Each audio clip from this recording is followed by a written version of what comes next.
full stack web development video series එකේ 12 වෙනි video එකත් එක්ක තමයි අපි අද එකතු වෙලා ඉන්නේ. ඉතින් අපි අද කතා කරන්න යන්නේ state එකක් කොහොමද lift කරන්නේ කියලා. හරි. ඉතින් අපි අද 12 වෙනි වීඩියෝ එකෙන් කතා කරන්න යන්නේ කොහොමද component එක state එකක් lift කරන්න කියලා. හරි. ඉතින් ඒක කරද්දී ඔයාලට තේරෙයි මම කියන concept එක මොකක්ද කියලා. ඉතින් ඉස්සෙල්ලා බලමු දැන් මෙතන මම හදාගෙන තියෙන example එක මොකක්ද කියලා. හරි. දැන් normal විදියට මට app component එක තියෙනවා. ඊට පස්සේ app component එකේ මම හදාගෙන තියෙනවා use state එකක් මෙන්න මේ විදිහට name කියලා. හරි. name ඊට පස්සේ ඒකේ set function එක තමයි set names කියන්නේ. හරි. ඊළඟට මෙතන තියෙනවා දැන් මෙතන මේ use state එකේ දැන් මේ name කියන use state එකේ store වෙලා තියෙන value එක මම මෙතන මේ විදිහට එළියට අරගෙන තියෙනවා. ඒක දැන් දැනට මම එකක් මොකක් හරි දැම්මොත් මෙතනට දැන් මෙතන display වෙන්නේ. මේ තියෙන්නේ මේ use state එකෙන් ආපු value එක තමයි මෙතන මේ තියෙන්නේ. හරි. දැනට මම මුකුත් use state එක ඇතුළට දාන්නේ නැහැ. හරිද? දැන් ඒක මෙන්න මේ විදිහට මම use state එක මෙතන output කරන් තියෙනවා. ඊට පස්සේ මෙතන තියෙනවා break tag එකක්. ඊට පස්සේ තියෙනවා form කියලා මම හදපු component එකක්. හරි.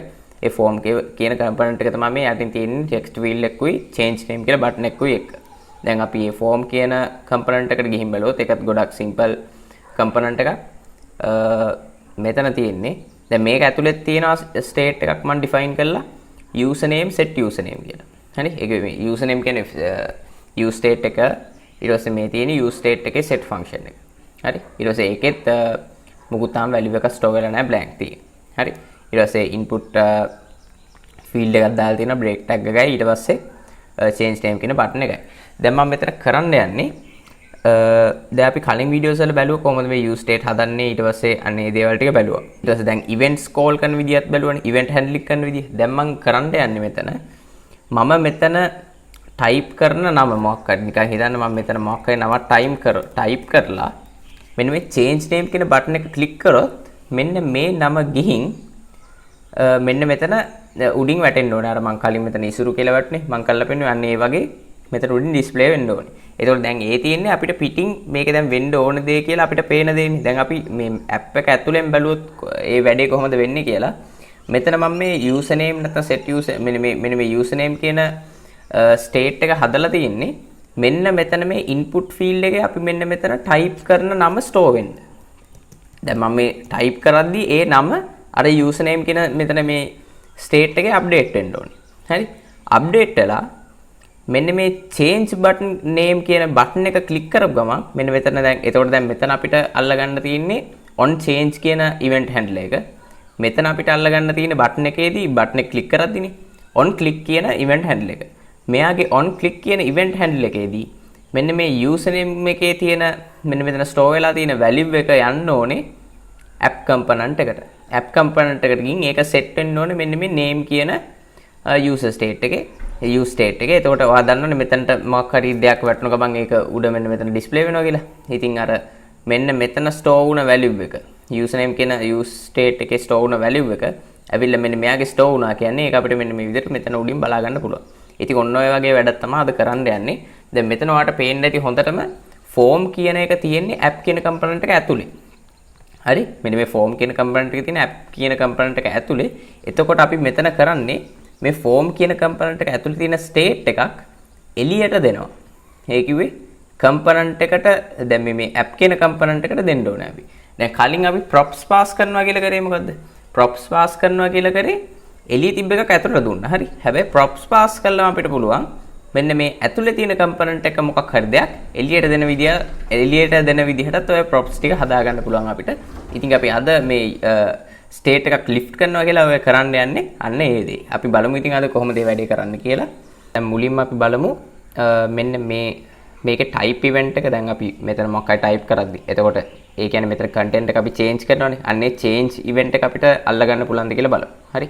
ඉස්සෙල්ලා මම මේ change event එක අල්ලගන්න මේ form එක ඇතුලේ method එකක් හදනවා const handle on change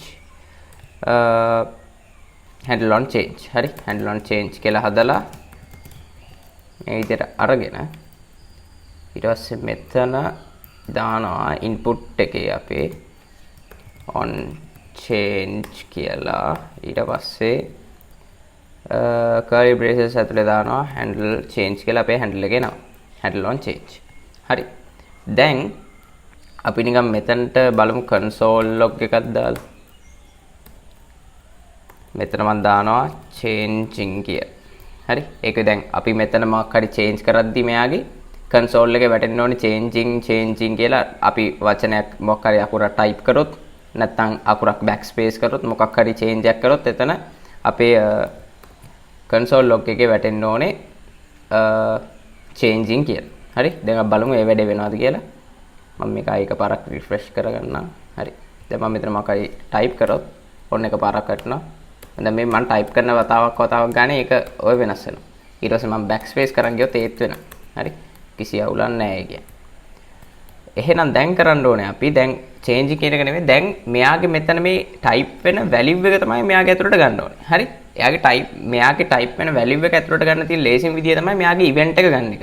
හරි. දැන් මම මෙතන event කියලා දැම්මොත් දැන් මෙතන කරන්නේ දැන් මේ change කියන්නේ event එකක් නේ. on change. ඒ කිව්වේ මෙතන මේ content එක change කරන event එක අපි මෙතනින් අල්ල ගන්නවා. event එක අල්ලගෙන මෙන්න මේ event කියන object එක පාවිච්චි කරලා අපිට පුළුවන් මේ අදාළ value එක ගන්න. නිකමට හිතන්න දැන් මම මෙතන event කියන එක අපි මෙතන මේ console log කරගෙන බලමු නිකන් මොන වගේ object එකක්ද event කියන එකෙන් එන්නේ කියලා. ඒක දැන් මේ change event එකට අදාළ ඔක්කොම details ටික අපිට ගන්න පුළුවන් මෙන්න මේ event කියන argument එකෙන්. හරි. දැන් නිකන් මෙතන මොකක් හරි බලමු. ඒක type කරලා ඔන්න දැන් එනවා. දැන් මේ තියෙන object එක. හරි. event කියන object එක. දැන් මේක මම expand කරලා බලුවොත් මේ මෙතන ඔයාලට පේනවා event target value. මේ මෙන්න මේකෙන් මේ දැන් මේ අපි type කරේ i කියලා.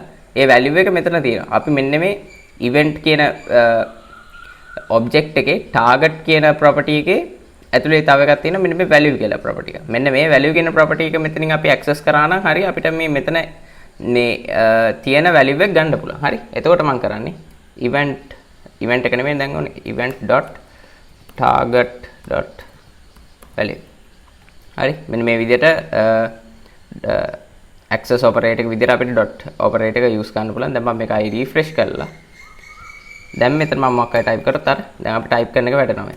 ISURU ඊට පස්සේ මම මේක අඩු කරන් ගියොත් ඔන්න ඔය විදිහට. හරි. දැන් ඔන්න අපිට තියෙන event දැන් අපි දන්න event.target.value එකෙන් මෙන්න මෙතන අපි type කරලා තියෙන value එක ගන්න පුළුවන්. දැන් අපි කරන්න ඕනේ එක console log කරන එක නෙමෙයි මෙන්න මේ user name කියන use state එකේ මෙන්න මෙතන store කරන්න ඕනේ. ඉතින් ඔයා දන්නවා use state එකක් මේ state එකක් මොකක් හරි වෙනස් කරන්න නම් මෙන්න මේ set function එක තමයි අපිට use කරන්න වෙන්නේ. ඒකින්ද මම මෙතන console log වෙනකොට set function එක use කරනවා. set username. හරි. දැන් මොකද වෙන්නේ? දැන් මෙතන මේ event එකෙන් අපි ගත්තා අපි මෙතන type කරලා තියෙන value එක. දැන් ඒ value එක අරගෙන අපි මෙන්න මේ username කියන use state එකට දාලා තියෙනවා. හරි. දැන් අපිට කරන්න තියෙන්නේ දැන් මෙතනින් වෙන්නේ දැන් මෙන්න මේ change handle එකෙන් වෙන්නේ අපි මෙතන type කරන්නේ මොකද්ද? අන්නේ value එක ගිහින් මෙන්න මේ username කියන state එකේ update වෙනවා. දැන් අපි තව handle එකක් දානවා. මෙන්න මේ button එකේ click event එක අල්ලගන්න. හරි. දැන් අපි ගන්නවා දැන් මෙතන click handle එකට function එකක් දාලා තින්නේ. දැන් මම කරන්නේ මෙතන button එකට ගිහින් on click කියලා handle එක දාලා ඊට පස්සේ මෙන්න විදිහට curly braces දෙක දානවා. ඊට පස්සේ මෙතන අපි handle කරන්න හදපු function එක දාන්න ඕනේ. හරි. handle on click. හරි. දැන් ඒක දැම්මා. දැන් මෙතනදී කරන්න ඕනේ අපි මෙන්න දැන් අපි දන්නවනේ මෙතන change කරද්දී දැන් මෙන්න මේ username කියන state එකේ තියෙනවා අපි මෙතන දාපු value එක. දැන් මේ button එක click කරොත් වෙන්න ඕනේ මෙන්න මේ value එක අපි මේ form එකෙන් එළියට යවන්න ඕනේ. එළියට යවලා මෙන්න මේ name කියන use state එකේ ඒක store කරන්න ඕනේ. හරි. ඒක කරන්න තියෙන දැන් ලේසිම විදිය මේක. දැන් ඔයාලා දන්නවා මෙතනින් එළියට යවන එක කරන්න පොඩ්ඩක් අමාරුයි. ඒක conceptually බැලුවොත් මෙන්න මෙතනින් value එකක් එළියට යවනවා කියන එක කරන්න අමාරුයි. හැබැයි අපි දන්නවා මේක එළිය මෙන්න මේ app කියන component එක ඇතුළේ form එක තියෙන්නේ. මේ app කියන component එක ඇතුළෙන් මෙන්න මේ form කියන component එකට props pass කරන්න පුළුවන්. අන්න ඒ ක්‍රමය use කරලා අපිට පුළුවන් පොඩි වැඩක් කරන්න. ඊළඟ දේ තමයි දැන් ඔයාලා දන්නවා props use කරන්න පුළුවන්. අනිත් දේ තමයි ඔයාලා දන්නවා මොකක් හරි state එකක තියෙන value එක change කරන්න නම් එයාගේ set function එක තමයි use කරන්න වෙන්නේ. ඉතින් මම කරන්නේ මෙන්න මේ form එක ඇතුළට pass කරනවා මෙන්න මෙයාගේ set name කියන function එක. මම set name කියලා මෙන්න මේ විදිහට prop එකක් create කරනවා. create කරලා මෙයාට යවනවා pass කරනවා මෙන්න මේ set name කියන function එක. කොයි වෙලාවකවත් මෙහෙම දාන්නේ නැහැ. හරි. මෙහෙම දැම්මොත් වෙන්නේ මෙතන මේ අපි කරලා තියෙන්නේ මෙන්න මේ set name කියන function එක run කරලා. අපිට run කරන්න නෙමෙයි ඕනේ set name කියන function එකේ reference එක තමයි මේ pass කරන්නේ. එතකොට දැන් ඔයාලට පේනවා දැන් මෙතන අපේ actual මේකේ නමත් set name ඊට පස්සේ ආවන prop එකේ නමත් set name. දෙකම same name වුණාම අවුලක් නැද්ද? ඒක ප්‍රශ්නයක් නෑ. හරි. මෙහෙම දැන් ඔයාලට ඕන පුළුවන් මෙතන set name කියලා මෙතන set fun කියලා වෙන මොකක් හරි නමක් දාන්න පුළුවන්.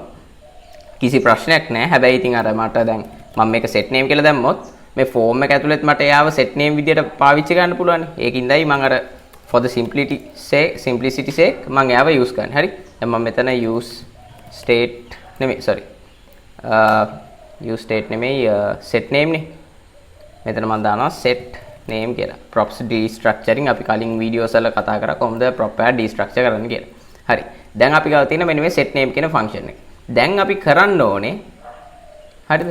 මෙන්න මේක ඇතුලේ දැන් අපි දන්නවා අපිට මෙන්න මේ set name කියන function එක call කරලා දැන් මෙතනින් set name කියන function එක call කරලා මෙන්න මේක ඇතුලට මොකක් හරි value එකක් දුන්නොත් වෙන්නේ එයාව ගිහින් update වෙනවා මෙන්න මෙතන.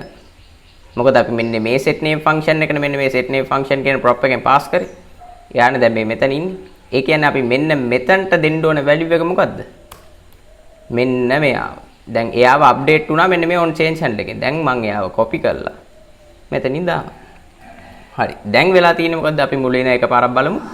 මෙන්න මෙතන මම type කරන එක change වෙද්දි, ඒක මෙන්න මෙතන මම මොකයි type කරන එක change වෙද්දි එයාව අපි track කරනවා මෙන්න මේ username කියන state එකේ. හරි. මෙයාව change කරන වාරයක් ගන්න මෙන්න මෙයා update වෙනවා. කොහෙන්ද ඒක කරලා තියෙන්නේ? මෙන්න මේ on change event එකෙන් event එක අල්ලගෙන event එකේ target එකේ value එක අරගෙන username කියන මේ set function එකෙන් මෙන්න මෙයාව update කරනවා අපි. දැන් change event එක මම bind කරලා තියෙන්නේ මෙතනට on change. හරි. මෙන්න මෙතන මේ input tag එකට. හරි. ඊට පස්සේ button එක තියෙනවා. දැන් අපිට කරන්න ඕනේ මේ button එක click කරපු ගමන් මෙන්න මෙතන මේ තියෙන value එක එළියට යවන්න ඕනේ. මෙන්න මෙයාගේ store කරන්න ඕනේ. මෙයාගේ store කරන්න වෙන්නේ මෙන්න මේ set name කියන function එක use කරලා. ඉතින් අපි මේ set name කියන function එක මෙයාගේ ඇතුළට prop එකක් විදිහට pass කරනවා form කියන එක ඇතුළට. form එක ඇතුළේදී මෙන්න මෙතනදී අපි set name කියන function එක use කරනවා මෙන්න මේ handle on click handle එකේදී. හරි. මෙන්න එතකොට මේ change name කියන button එක click කරපු ගමන් වෙන්නේ මෙන්න මෙතන තියෙන value එක set name කියන function එක ඇතුළට යනවා. හරි. දැන් අපි බලමු වැඩේ වැඩ කරනවද කියලා. හරි. දැන් මම මෙතන මොකක් හරි type කරගෙන change name කියන එක type කරනවා. දැන් ඔයාලට පේනවා ඇත්තේ දැන් මෙන්න මෙතන update වුණා. ඊට පස්සේ මම වෙන මොකක් හරි දැම්මොත් ඒකත් update වෙනවා. අනිත් එක දැම්මොත්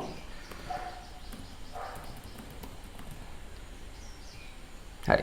ඒකත් අප්ඩේට් වෙනවා. ඉතින් ඔන්න ඔය විදිහට තමයි ස්ටේට් එකක් ලිෆ්ට් කරලා වැඩ ටික කරන්නේ.